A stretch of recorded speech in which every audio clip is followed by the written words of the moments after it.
beware of Obama. He's not what you think. They're trying to make him look like a Muslim. In the U.S., they try to.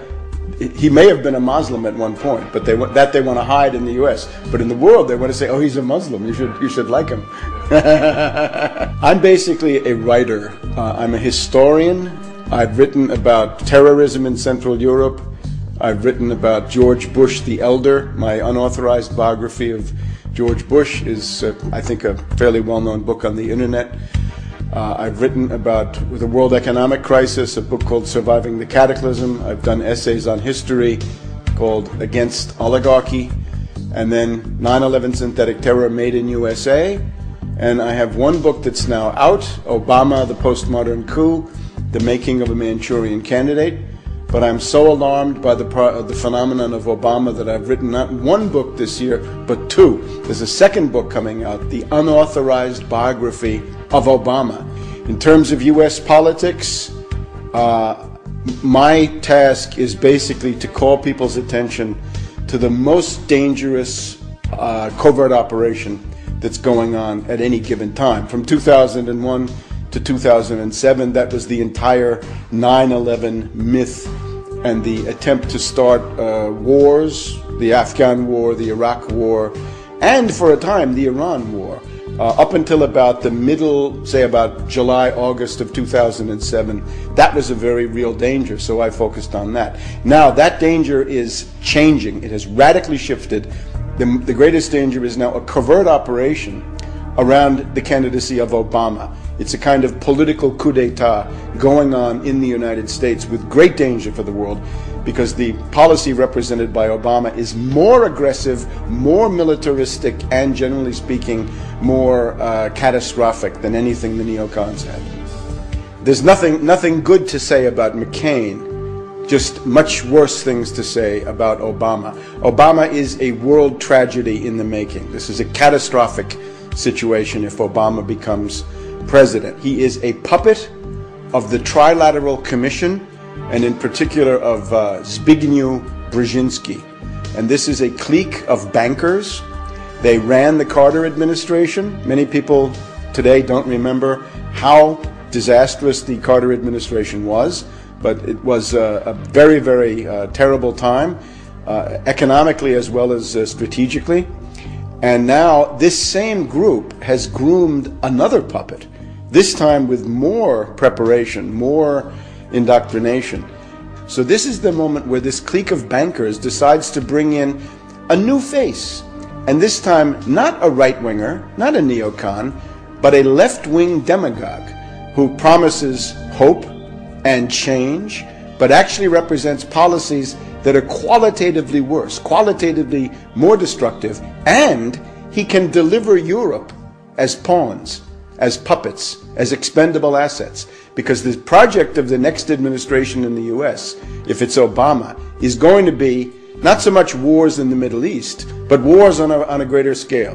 Because Brzezinski says the center of power in the world is not Iran, it's Moscow and Beijing. And therefore, Brzezinski is determined to smash, essentially, Russia and China in the next period ahead in order to let the U.S.-British world domination go on for another 100 years. Now, that's the project. That's more ambitious than any neocon, and it's more adventurous, and it's more dangerous. So people in Europe had better wake up that silly romantic illusion they have about Obama is going to be suicidal for them if they don't understand this. There are right-wingers who don't know how to attack Obama. I would attack Obama in the way that I've just said. He is a puppet of finance capital of the worst possible circles, of David Rockefeller, George Soros, and this group. And their project is extreme austerity, savage reductions in the standard of living, and the basically immiseration and impoverishment of the United States. In terms of foreign policy, it is this plan to have a global showdown with Russia and China. So for that, they need left cover. Now, the right-wingers don't know how to attack this. So they basically try to argue either that Obama is a communist, which I think is not accurate because he's a servant of finance capital. How could he be a communist? Or that he's a Muslim because his middle name is Hussein. he lived in Indonesia for a while, and he may indeed have considered himself a Muslim at some point in his life. I would, however, notice the two fathers that he had. He had a father, first of all, from Kenya, his biological father, who abandoned him, a guy called Barak Hussein Obama Sr., and then an Indonesian, a guy called Lolo Sotero. Both of them, it seems to me, were more devoted to Johnny Walker Black Label Scotch whiskey than they ever were to Islam. So I don't think the Muslim connection really makes any sense. But I would add one thing. If you want to become president of the United States, you're asking to get your finger on the thermonuclear button. There's a button that launches intercontinental ballistic missiles with H-bombs on them. From that point on, we, the public, want to know everything about Obama. Everything. If he was a Muslim at some point, great, let's find out. And everybody knows it. I think that's fine, but other people may not agree. The main thing, though, is that we've got to know everything about him. We've got to know, did he sign up for for selective service? Is he HIV positive? Does he have a criminal record? Is he bisexual? Does he smoke crack cocaine? These are all charges that have been made about him. The guy is a puppet of the worst circles of imperialism. In other words, he's interested in the same imperialist project carried out in a much more effective and clever way, although ultimately in a more insane way. Let's just take the case of Iran. The neocon looks at Iran and says, somebody like McCain, right? He says, we want to bomb Iran. Brzezinski says, you're crazy. You can't do that. You're too weak. You're too bankrupt. You're too isolated. You're too hated. You know what you do with Iran, says Brzezinski? He says, I don't want Iran at war with the United States. I want Iran at war with Russia. Let's turn Iran into a tool, into a puppet, and play Iran against Russia. And Brzezinski said, I show you how to do that. I played Afghanistan against the Soviets, and I destroyed the Soviets. So if we look at Syria, the neocon looks at Syria and says, let's attack Syria. Brzezinski says, you're crazy, don't do that. Make a deal with Syria. There's a very important Russian naval base in a place called Tartus on the Mediterranean. And Brzezinski has just been in Iran. He went for the Rand Corporation a couple of months ago.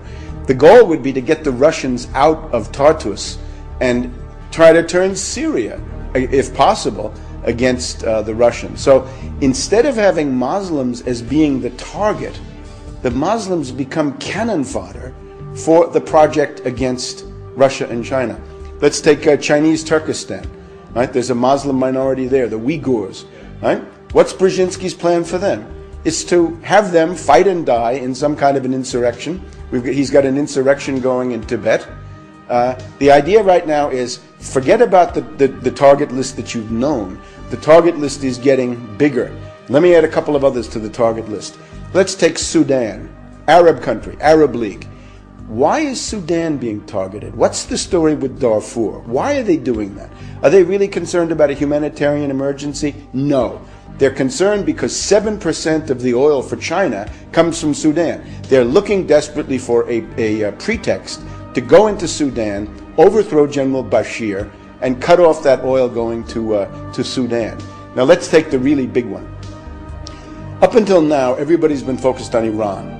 And will the U.S. attack Iran? Will the Israelis attack Iran? I say no, they won't. The U.S. and the British will not. I can't exclude some Israeli crazy. That's possible. But I don't even believe